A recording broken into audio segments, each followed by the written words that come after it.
بسم اللہ الرحمن الرحیم۔ گمنام ہیرو کے معزز ناظرین، السلام علیکم۔ آئیے چلتے ہیں کہانی کی طرف۔ بات نصیب کی ہے سمندر سے ملے پیاسے کو شبنم پر مجھے یاد آیا کہ ایجنٹ 007 کی خبر لینا میرا اخلاقی فرض تھا۔ صدمے سے اس کا ہارٹ فیل تو نہیں ہوا تھا، مگر وہ سخت دل شکستہ اور مایوس تھی۔ سال بھر میں ناصر عظیم کے بارے میں کچھ سنسنی خیز خبریں اس شہر کے سب اخباروں میں شائع ہوئی تھیں۔ کسی شہر کے بہت بڑے کروڑ پتی، ارب پتی تاجر، بزنس ٹائکون اور صنعت کار جو اچھی بری کسی قسم کی شہرت نہ رکھتا ہو کا اچانک غائب ہو جانا، ایسی خبر بہرحال نہیں تھی کہ صفحہ اول کی سرخی ہوتی، مگر اندر شہر کی خبروں میں یہ 3 کالم کی سرخی بن گئی تھی۔ انگریزوں کے اخباروں نے اسے ایک باکس میں جگہ دے کر نمایاں کر دیا تھا۔ خبر میں صرف یہ تھا کہ ناصر عظیم اپنی گلبرگ والی کوٹھی سے صبح 6 بجے معمول کے مطابق باغ جناح گئے تھے، جہاں وہ جاگنگ کرتے تھے اور خود کو فٹ رکھنے کے لیے ایکسرسائز کر کے 1 گھنٹے میں لوٹ آتے تھے۔ وہ ٹریک سوٹ میں 6 بجے اپنے گولڈن مرسڈیز میں روانہ ہوئے تھے تو ان کے پرانے چوکیدار نے گیٹ کھولا اور بند کیا تھا۔ ان کو باغ جناح باقاعدگی سے ورزش کے لیے آنے والوں نے بھی دیکھا تھا۔ ان کی کار چڑیا گھر کے گیٹ کے سامنے کھڑی ہوئی تھی اور دوپہر کو 12 بجے پولیس نے وہیں سے اٹھائی۔ کار لاک نہیں تھی، چابیاں سوئچ میں لٹک رہی تھیں اور اگنیشن آن تھا۔ اس سے اندازہ ہوتا تھا کہ وہ کار میں بیٹھ کے روانہ ہونے ہی والے تھے کہ کسی وجہ سے باہر نکلے اور اس کے بعد غالباً انہیں اغوا کر لیا گیا۔ پولیس نے اس نظریے کو ابتدا میں ہی مسترد کر دیا تھا کہ وہ گاڑی کسی خرابی کے باعث سٹارٹ نہیں کر سکے تو نیچے اتر کے دیکھنا چاہتے تھے کہ ٹائر فلیٹ ہے یا انجن میں کوئی تار نکل گیا ہے یا کوئی معمولی خرابی ہے۔ گاڑی A1 رننگ کنڈیشن میں تھی، چابیاں موجود ہونے اور اگنیشن آن دیکھ کر یہ اندازہ بھی ہوتا تھا کہ ناصر عظیم کو ذرا بھی مہلت نہیں ملی۔ اگر وہ دوستوں کے ساتھ جاتا، اسے جانے پہچانے چہرے دیکھ کے کسی مجبوری کے باعث اترنا پڑتا تو وہ سوئچ ضرور آف کر دیتا۔ چابیاں بھی لوگ گاڑی سے اترتے وقت عادتاً نکال لیتے ہیں، مگر بعض اوقات وہیں کھڑے ہوں تو لگی چھوڑنے میں بھی حرج نہیں سمجھتے۔ پولیس نے بعد میں یہ نتیجہ اخذ کیا کہ اغوا کرنے والے گھات میں تھے اور ناصر عظیم کے گاڑی میں بیٹھتے ہی پہنچ گئے۔ اب یہاں ایک سوال یہ پیدا ہوا کہ وہ کون تھا، دوست، آشنا یا اجنبی دشمن؟ پولیس کا خیال تھا کہ ناصر عظیم انہیں جانتا تھا، ورنہ وہ فرار بھی ہو سکتا تھا۔ گاڑی سٹارٹ کر کے گیئر میں ڈالنے کے لیے اسے چند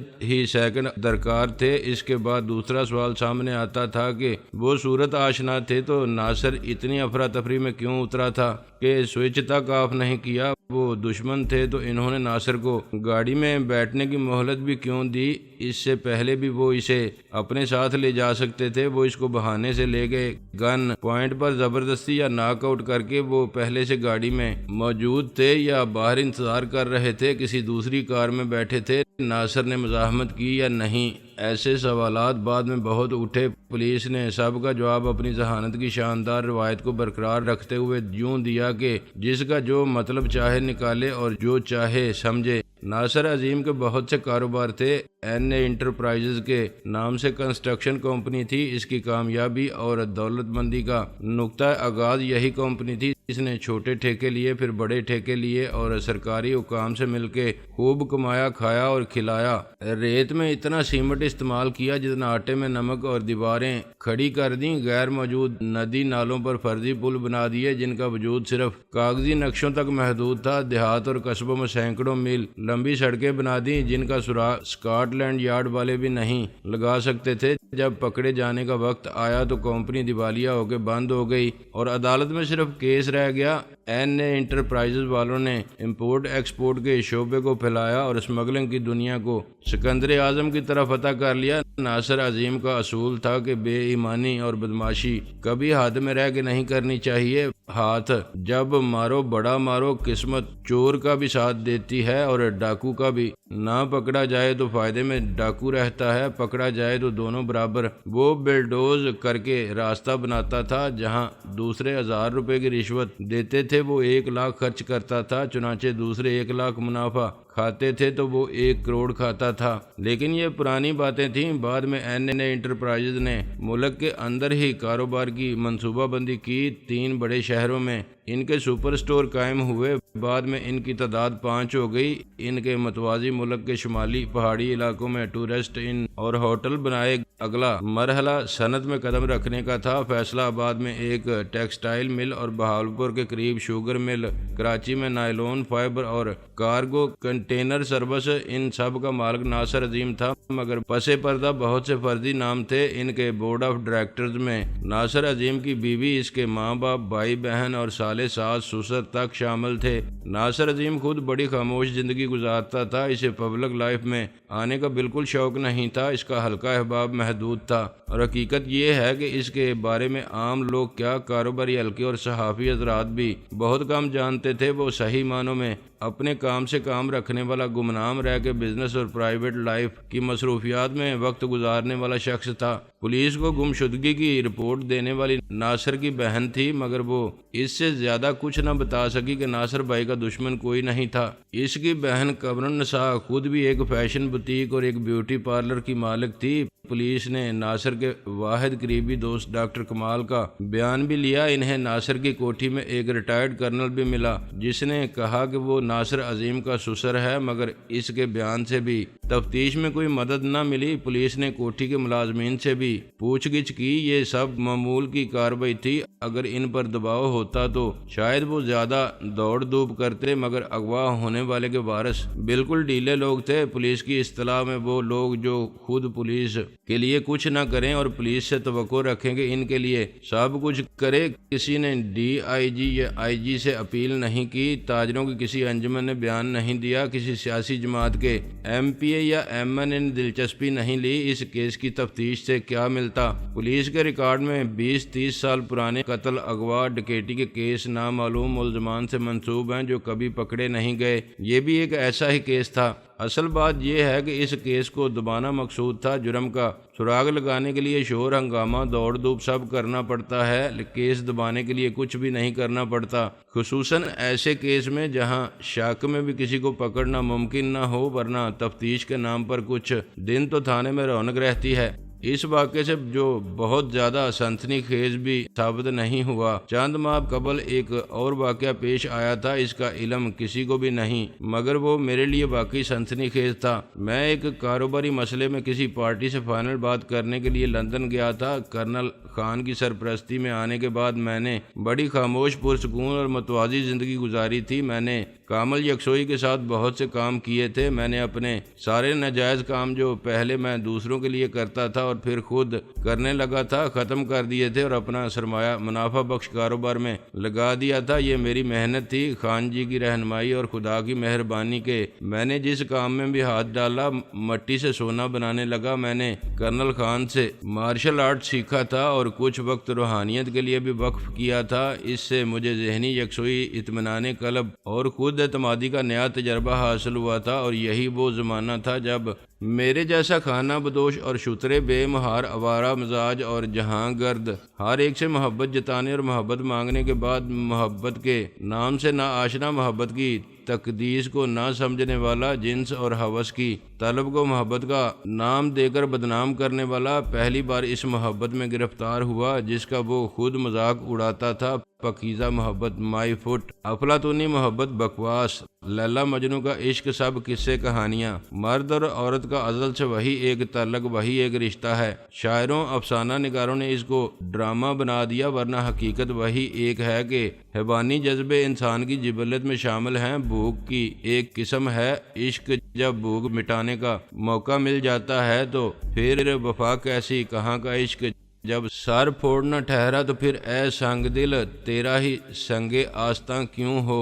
مجنو کی لیلا سے اور فرہاد کی شیریں سے شادی ہو جاتی تو بچے ہوتے، افسانے نہ ہوتے۔ لیکن جب چندہ کو دیکھا تو چاند پر نظر گئی اور احساس ہوا کہ چاند تارے توڑ کر لانے کا دعویٰ کرنا آسان ہے، مگر چاند آج بھی بہت دور ہے۔ ایک تشبیہ ہے، ایک استعارہ ہے۔ نیل آرمسٹرانگ نے چاند کو دیکھا اور پھر دنیا نے دیکھا تو اس سے چاند کی کشش اور چاندنی کا حسن کم نہیں ہوا، میں بھی چندہ کو دیکھ سکتا تھا، اس کے حسن سے مشہور تھا، مگر چاند میری دسترس میں نہ تھا۔ بالآخر مجھے وہی محبت ہو گئی تھی جس کے بارے میں مغالب نے دو ٹوک الفاظ میں کہہ دیا تھا کہ کہتے ہیں جس کو عشق خلل ہے دماغ کا، ایسا نہ ہوتا تو 20ویں صدی میں اتنا بڑا واقعہ کیوں پیش آتا کہ ایک عورت، معذرت کے ساتھ سیکنڈ ہینڈ عورت مسز سیمپسن کے لیے ایڈورڈ ہشتم برطانیہ کے تاج و تخت کو نہ ٹھکراتا۔ وہ ایک بیوہ تھی اور مس یونیورس تو کیا حسین تک نہ تھی، اور تاج برطانیہ پر اس وقت سورج غروب نہیں ہوتا تھا۔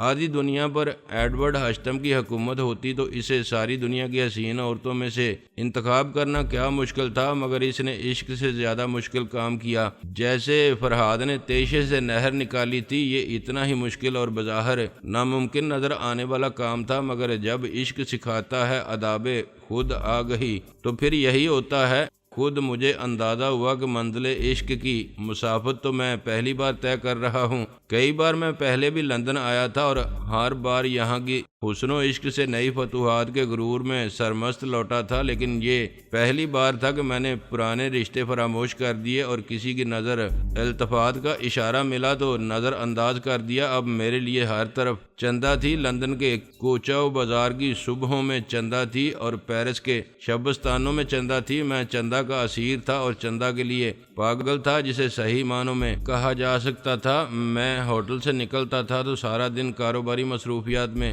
گزارتا تھا۔ بزنس ڈیل کرنے والے عیار طبع خریدار دیکھنے کے فن کو سیلز مین شپ کہتے تھے، اور مقابلے کی فضا میں ایک دوسرے پر سبقت لے جانے کے سارے وسیلے جائز شمار ہوتے تھے۔ معیار اور قیمت کے ظاہری مقابلے کے پیچھے گاہک کو پھانسنے کے لیے رشوت کا جال بھی بڑے سلیقے سے پھیلایا جاتا تھا۔ بعض اوقات انڈر ہینڈ ڈیل میں کمیشن کا معاملہ براہ راست طے ہو جاتا تھا، کتنے فیصد کس کرنسی میں اور کہاں جمع کرا دیا جائے گا، اس طرح قیمت کاغذات میں وہی رہے گی، ایسا عموماً سرکاری سودے میں ہوتا تھا یا ٹھیکے میں، جہاں مالک خود سودا طے کرتے تھے۔ وہاں ان کو ریڈ کارپٹ استقبال اور VIP ٹریٹمنٹ دینے اور خاطر مدارت میں دن اور رات ایک کر دینے کا ہنر کام آتا تھا۔ کسی 5 اسٹار ہوٹل میں وہ سب فراہم کر دیا جاتا تھا جس کی تمنا کرے کوئی۔ ایک رات میں ڈنر سے لوٹا تو مجھے ایک پیغام ملا، میں آپ سے ملنا چاہتا ہوں۔ امیر تیمور ہوٹل کی اسٹیشنری پر کمرے کا نمبر اور فون نمبر سب کچھ تھا، مگر میں کسی امیر تیمور سے واقف نہ تھا۔ میں نے ذہن پر زور دیا کہ پاکستان میں یا لندن میں اس نام کے کسی شخص سے میری ملاقات کہاں ہوئی تھی، مگر مجھے کچھ یاد نہ آیا۔ اپنے کمرے سے میں نے اسے فون کیا تو رات کے 12 بجنے والے تھے، مگر میرا خیال تھا کہ لندن جیسے شہر میں اور اس قسم کے ہوٹل میں کاروبار سے فراغت کے بعد ذاتی مصروفیات کے لیے شام کا آغاز بھی ڈنر سے ہوتا ہے اور 12 بجے رات شروع ہوتی ہے۔ ریسیور کسی لڑکی نے اٹھایا، اس نے ہنستے ہوئے کہا ہیلو، پھر کسی کو ڈانٹ کے کہا بات تو کرنے دو۔ اس نے کہا میں امیر تیمور صاحب سے بات کرنا چاہتا تھا۔ اس نے کسی سے مخاطب ہو کے کہا اف کیا مصیبت ہے، اور پھر ہنسی، لو بات کرو تمہارا فون ہے۔ یار اس وقت کس کا فون آ گیا، پس منظر سے کسی مرد نے کہا۔ لڑکی پھر ہنسی، صاف ظاہر تھا وہ نشے میں ہے اور اس کی ہنسی میں نوجوانی کی شوخی اور شباب کی کھنک تھی، مگر آواز میں جو سرور تھا وہ آپ اپنی کہانی کہتا تھا۔ مجھے احساس ہونے لگا کہ شاید میں نے غلط وقت پر فون کیا، اتنی جلدی کی ضرورت نہیں تھی، اس اجنبی سے صبح بھی بات کی جا سکتی تھی۔ تیمور نے ہیلو کہا تو مجھے اس کی آواز سے بہت کچھ معلوم ہو گیا۔ میں نے کہا سوری تیمور صاحب، میں نے آپ کو ڈسٹرب کیا۔ وہ تو کیا، مگر اب کم سے کم الفاظ میں بتاؤ کہ کیوں کیا۔ میں نے کہا آپ نے میرے لیے ایک پیغام نہ چھوڑا ہوتا تو ہرگز نہ کرتا۔ وہ سنبھل گیا، مسٹر ناصر عظیم؟ میں نے کہا جی، میں ابھی ایک ڈنر سے واپس آیا تھا، مجھے آج کا کام کل پر چھوڑنے کی عادت نہیں ہے، اس لیے وضاحت کی ضرورت نہیں۔ ناصر صاحب اچھا کیا آپ نے۔ کل آپ کس وقت فارغ ہیں؟ کل شام میرا واپسی کا ارادہ تھا۔ اس ارادے کو ملتوی کر سکتے ہیں آپ کم سے کم ایک دن کے لیے؟ اوہ، اور زیادہ سے زیادہ، میرے منہ سے نکل گیا۔ بی مائی گیسٹ، وہ بولا، جب تک آپ چاہیں۔ میں نے کہا ویری سوری، میرے پاس بھی وقت کم ہوتا ہے، لیکن میں ایک دن تو نکال ہی سکتا ہوں۔ پھر آپ کل لنچ؟ میں نے کہا لنچ کے لیے میں بک ہوں۔ اس نے ٹھنڈی سانس لی، پھر ڈنر کے لیے میری بکنگ میرے ہوٹل میں۔ میں نے کہا تیمور صاحب، آپ نے میری بات ختم ہونے سے پہلے ہی بکنگ کر لی۔ ایک دن میں اس صورت میں نکالوں گا جب کام کا پتہ چلے گا۔ کام آپ کے فائدے کا ہے۔ میں نے کہا بعض اوقات نقصان کا سودا کرنے کے لیے بھی وقت نکالنا پڑتا ہے، لیکن تیمور صاحب آپ کو میرے فائدے میں کیا فائدہ نظر آتا ہے؟ اس ڈائریکٹ سوال کا برا مت مانیے گا، میں لگی لپٹی رکھنے کا قائل نہیں، کیا ہم پہلے مل چکے ہیں؟ اس نے کہا آپ مجھے نہیں جانتے، میں اپنی یادداشت پر شرمندہ ہوں۔ آپ اخبار تو پڑھتے ہوں گے؟ اس نے کہا